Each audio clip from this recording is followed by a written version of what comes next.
So what I want to try to do is tell a quick story about a 404 page and a lesson that was learned as a result of it. But to start, it probably helps to have an understanding of what a 404 page actually is.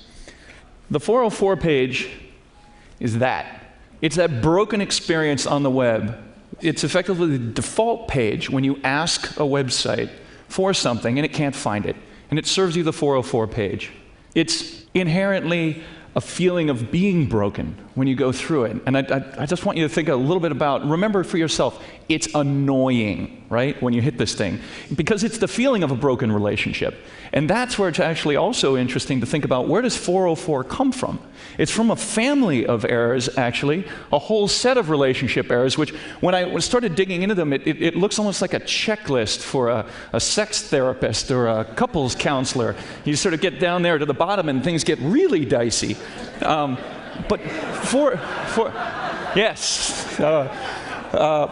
But these things are everywhere. They're on sites big, they're on sites small. This is a global experience.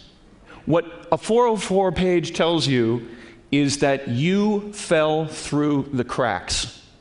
And that's not a good experience when you're used to experiences like this, right? You can get on your Connect and you can have unicorns dancing and things, rainbows spraying out of your mobile phone. A 404 page is not what you're looking for. You get that, and it's like a slap in the face. I was trying to think about how a 404 felt, and it would be like if you went to Starbucks, and there's the guy behind the counter, and you're over there, and there's no skim milk, and you say, hey, could you bring the skim milk? And they walk out from behind the counter, and they got no pants on, and you're like, oh, I didn't want to see that. That's the 404 feeling. I mean, I've heard about that. So, where this comes into play and why this is important is I head up a technology incubator. We had 8 startups sitting around there, and those startups are focused on what they are, not what they're not. Until one day, Athlete Path, which is a website that focuses on services for extreme athletes, found this video. Joey!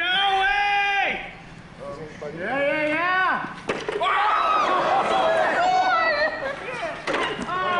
Yeah, just...